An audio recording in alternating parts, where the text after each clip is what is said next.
Today we are going to look at the High-Frequency Active Auroral Research Program, commonly known as HAARP.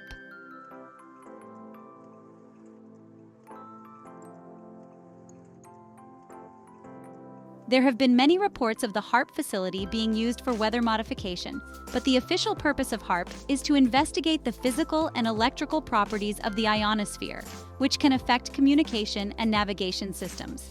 The facility appears to distance itself from weather research publicly and has been extremely secretive over the years about what they are doing. So we are going to explore the official narrative, then the state of the science, and finally, what they are really doing.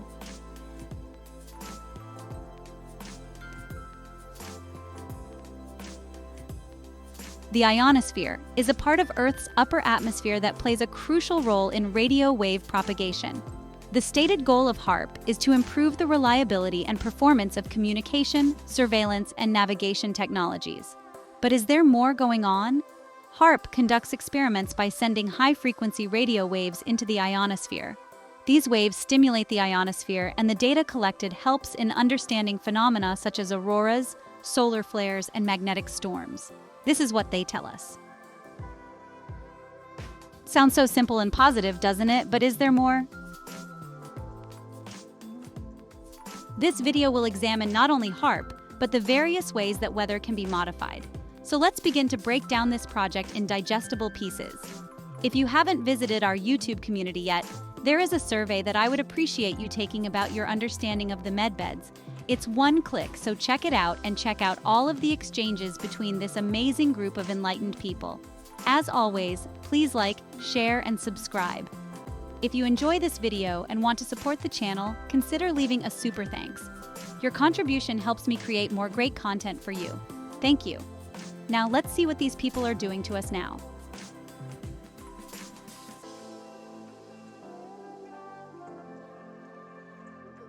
There have been 2 times in my life that popped out immediately as weather modification. The first was Hurricane Katrina in New Orleans back on August 29, 2005. I volunteered as an animal rescuer immediately, so I was at ground zero within 3 days of landfall, and I am convinced that the elite wanted to capture the waterfront city for themselves. But there's always one pesky problem: the people that live there. They are poor, but they have deep connections to their home. So insurance companies didn't pay people, which usually leaves a beautiful landscape of land ready to be cleared as the residents move on trying to put their lives back together. In this case, however, I don't think the elite knew how deep New Orleans reaches into the souls of its people. I revisited frequently after Katrina to help support the economy. One of those times, I asked a woman who moved back why she came back to such a mess. Her answer was, "New Orleans is all I know. These people are the only family I have." Like so many around the world, the people of New Orleans are very special people, but like the rest of us, they are trapped in this matrix. The second time was when Tim and my home became ground zero, when it took a direct hit and was catastrophically damaged by the Category 5 Hurricane Ian on September 28, 2022. But I would like you to consider the other things that were happening in September 2022. For instance, on September 5th, before the hurricane, Russian missile strikes heavily damaged biolab facilities in Kharkiv, Ukraine. Also, throughout September and early October of that year, the Zaporizhzhia nuclear power plant took ongoing heavy shelling and attacks from Russian forces. What better way to divert your attention from Ukraine than a national emergency in a state full of patriots? Timing is everything. So let's look at HAARP and see if it truly has the capabilities that some claim.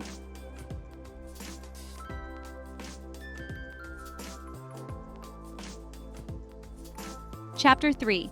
The HAARP Facility. HAARP is located near Gakona, Alaska.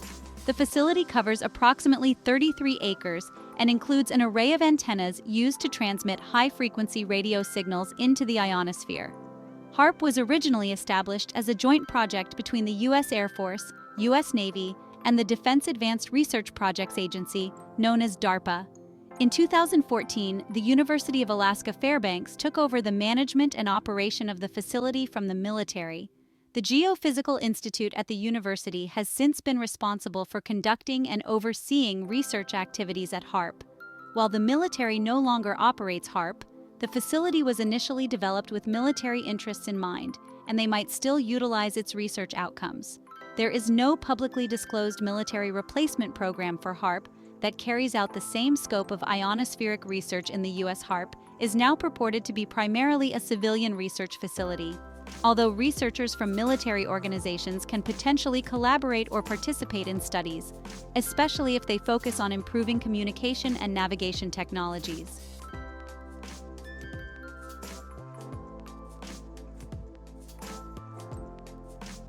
Chapter 4. Is the impossible possible? Before we move on, I thought it would be important to examine the reality of weather modification. HAARP has been the subject of numerous theories suggesting that it has the ability to manipulate weather patterns, such as creating storms, causing droughts, or triggering earthquakes. Please note that this information only applies to the manipulation of natural occurrences. The Maui fires were not a natural occurrence, and many believe they were created by directed energy weapons, but that's another video. The official narrative is that weather manipulation involves vast amounts of energy and complex atmospheric dynamics which HAARP is not capable of creating, but do you believe them? The government's message is that the facility helps researchers learn about ionospheric phenomena that can impact satellite communication and GPS systems, but listen closely. HAARP contributes to a better understanding of natural processes in the ionosphere, including how solar activity and space weather affect Earth. Wait, they have told us that HAARP is incapable of weather manipulation and studies communication and geolocation. So we are going to have to dig deeper and to look at what our government openly admits to regarding weather manipulation, and compare that to the concerns of many experts.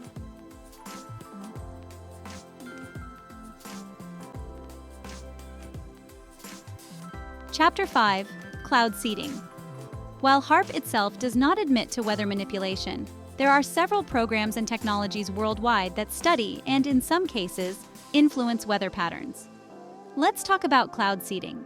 Cloud seeding is a weather modification technique aimed at enhancing precipitation by introducing substances into the atmosphere to encourage the formation of rain or snow. What I'm going to tell you now is based on publicly disclosed information. States like Colorado, Wyoming, Texas, and Utah use cloud seeding for water resource management and snowpack enhancement. The Chinese government has one of the most extensive cloud seeding programs globally, which they use to increase rainfall and reduce air pollution. The United Arab Emirates conducts cloud seeding to enhance rainfall in its arid regions, and Russia uses cloud seeding to clear skies during major events, such as parades and national holidays. This is how cloud seeding works. First, a seeding agent must be introduced. Commonly used agents include silver iodide, sodium chloride, table salt, and potassium iodide. These substances are chosen because their crystalline structures are similar to ice crystals or water droplets, helping to facilitate the formation of precipitation.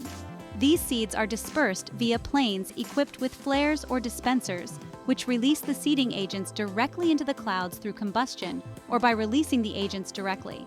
There are also ground-based generators that release seeding agents into the air, where they are carried up to the clouds by wind currents. Nucleation then occurs, whereby the seeding agents act as nuclei around which water droplets or ice crystals can form. In colder clouds, silver iodide mimics the structure of ice crystals, while salt particles help in forming larger water droplets in warmer clouds. The addition of these particles encourages the formation of larger droplets or ice crystals, which eventually coalesce into precipitation and fall to the ground. Cloud seeding technologies have been patented, including various methods for dispersing seeding agents and specific formulations. Patents are held by several entities, including individuals, companies, and research institutions. There are health and environmental concerns, but the experts tell us that in the amount dispersed, the silver iodide and sodium chloride aren't toxic. The problem, however, is that substances accumulate over time, and there are many such toxic exposures in our everyday life. Then there is always the question of whether they are telling us the truth or not.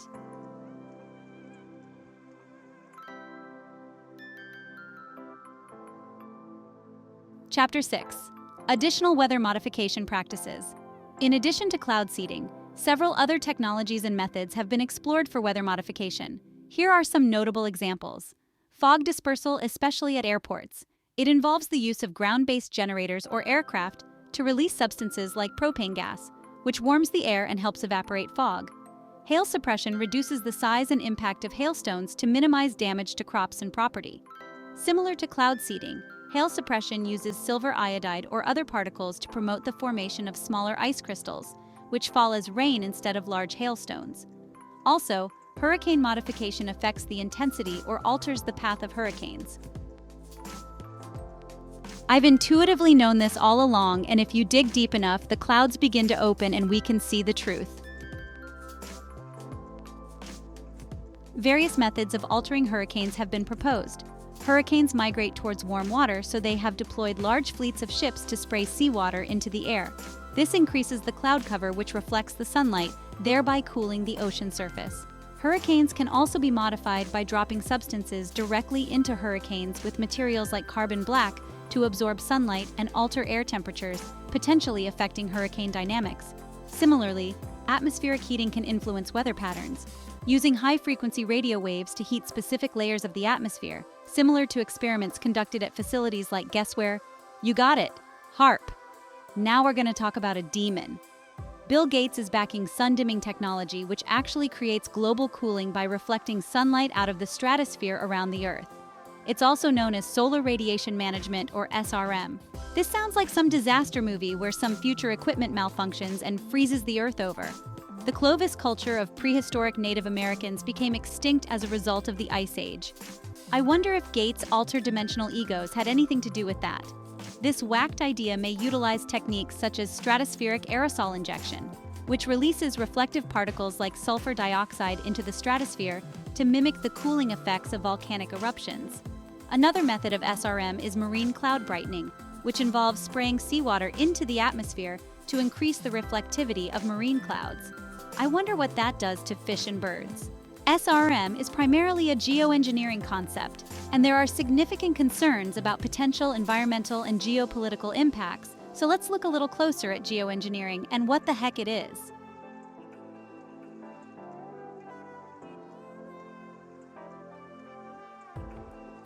Chapter 7. Geoengineering. One area which is very big is geoengineering, which explores large-scale interventions in the Earth's climate system. Don't you just love the language? Intervention, like there is something wrong with Mother Nature. Maybe the people of the planet need an intervention. Techniques under consideration include solar radiation management and carbon dioxide removal. Dane Wigington is a prominent activist and researcher known for his work on geoengineering and climate modification. He is the lead researcher and founder of Geoengineering Watch, an organization focused on raising awareness about the potential dangers and ethical implications of geoengineering projects, particularly those involving weather modification and solar radiation management. So it's real, guys. In 2017, Tennessee passed a resolution, House Joint Resolution 587, opposing geoengineering and any related projects within the state. The resolution highlighted the potential of geoengineering to affect air and water quality, posing health risks to humans and wildlife. The resolution also expressed concerns about the lack of comprehensive regulation and oversight of geoengineering activities at the federal level. Lawmakers and constituents were also worried about the lack of transparency in geoengineering projects, including who conducts them and for what purpose. There were also moral and ethical concerns expressed about conducting geoengineering without public consent or adequate legal frameworks to protect citizens' rights. Moral implications of deliberately altering the environment on a large scale is also of concern. So when you protest for climate change, understand the Pandora's box you are opening. That's the official story about HAARP and weather modification. Now we are going to look at evidence by some notable people that we are being lied to about the government's current ability to modify weather. First, former governor of Minnesota, Jesse Ventura, has been a vocal critic of HAARP, exploring the topic in his television show Conspiracy Theory with Jesse Ventura, where he visited and spoke to locals who are convinced that HAARP is much more than what we have been told.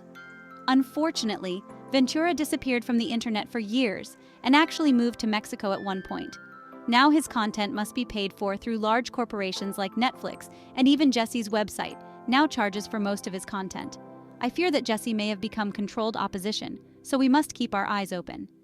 Nick Begich co-authored of the book Angels Don't Play This HAARP, and testified before Congress about his concerns which revolve around the potential military, environmental, and societal impacts of HAARP, as well as the secrecy surrounding the project.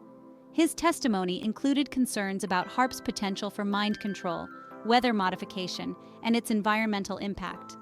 He argued that the program's capabilities extended far beyond its stated purpose of studying the ionosphere and had potential military applications that were not fully disclosed. Begich points to scientific papers and patents related to ionospheric heating and weather modification, including patents by Bernard Eastland, which describe methods for altering weather using high-frequency radio waves. Begich raises the possibility that HAARP's technology could be used for psychological manipulation or mind control because the electromagnetic waves generated by HAARP could interact with human brain waves, potentially influencing thoughts and emotions. He references research on the effects of electromagnetic fields on the brain, as well as historical military interest in psychological warfare, to support his concerns. I would encourage you to watch the linked short of an actual audio of HAARP and the shrill sound that it emits. Once you hear it, you will understand the concerns. Let me know how you'd like those vibrations to be affecting your mind, whether within audible or inaudible ranges. Mr. Begich's concerns that HAARP could be weaponized for military purposes includes disabling enemy satellites, disrupting communications, or even altering weather as a form of warfare. He cites officials that describe HAARP as a dual-use technology, capable of both scientific and military applications, and also criticizes the secrecy surrounding HAARP. Next, Rosalie Bertell, a renowned scientist, environmental activist, and author, also testified before Congress, raising significant concerns about the high-frequency active auroral research program, HAARP. She believed HAARP posed a danger to the environment, human health, and global stability, and could disrupt natural processes in the Earth's atmosphere and environment. She argued that the high-frequency radio waves emitted by HAARP could potentially destabilize the ionosphere, leading to unpredictable and potentially harmful effects on weather patterns, ecosystems, and the planet's overall environmental balance. Bertell expressed concern that HAARP's ionospheric heating capabilities could alter the natural dynamics of the ionosphere, potentially triggering atmospheric changes that could lead to extreme weather events, such as hurricanes, droughts, or floods. She also suggested that the energy generated by HAARP could be powerful enough to induce seismic activity, such as earthquakes or volcanic eruptions. Like so many others, Rosalie was also concerned about the weaponization of HAARP and believed it to be a global security threat due to its potential to alter natural processes on a large scale. Another expert that testified before Congress was Richard Williams, a physicist who has been vocal about the potential risks associated with HAARP. Williams also expressed concerns about HAARP's ability to alter the ionosphere and its potential unintended consequences. Michel Chossudovsky, a Canadian economist and professor, has criticized HAARP and similar programs because they could be used to manipulate weather patterns, potentially leading to environmental disasters. He suggests that HAARP's capabilities might extend to altering climate conditions, which could be used as a form of environmental warfare. Michel, too, argues that HAARP represents a broader security risk, as its potential use in military operations could destabilize regions and lead to conflicts. Cynthia McKinney is a former U.S. Congresswoman who has publicly questioned HAARP's purpose and expressed concerns about its possible effects on weather and global security. McKinney has also expressed concerns that HAARP could be used as a weapon for environmental manipulation, including weather modification and mind control. She is wary of the military's involvement in the project and its potential use for non-peaceful purposes. McKinney has also raised alarms about the possible negative effects of HAARP's electromagnetic emissions on both the environment and human health. Lastly, we will look at Robert Fletcher, a whistleblower who testified also before Congress in 1995, where he expressed concerns about the potential for HAARP to be used for nefarious purposes, including weather modification and mind control. His testimony was part of broader hearings that touched on issues of national security and advanced military technologies. Fletcher's statements focused on the idea that HAARP is a weapon to manipulate the weather, control populations, and disrupt global communications. He suggested that HAARP had capabilities beyond its stated scientific research goals. Many others have expressed concerns about the nefarious use of HAARP and its secrecy. There is no doubt that weather modification is a scientifically established practice with various methods and applications, primarily focused on influencing precipitation, mitigating natural disasters, and other environmental management purposes. The powers that be will have you believe that they are searching for clearer communication, but experts have voiced serious concerns about this technology, and nobody seems to care when they have larger agendas. As human beings in this matrix, we sit and we allow our web of ignorance to grow larger each day. My opinion is that man cannot beat the Creator, and any such efforts to change the natural order is against the way of the universe and can lead to no good. Just look at the drugs that have been created under the auspices of helping mankind, when in fact, they have been proven to often cause more harm in the long term. I must ask what kind of minds and egos believe that they are justified in altering the magnificence created by God. Nature cannot be improved upon. It is perfect as it is by design.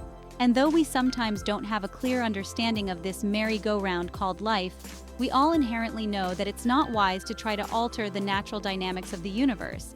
Tell me your thoughts. 2 questions for you. Do you believe that man should be altering the weather? And second, do you trust your government to have such power in their hands and not use it against the world population?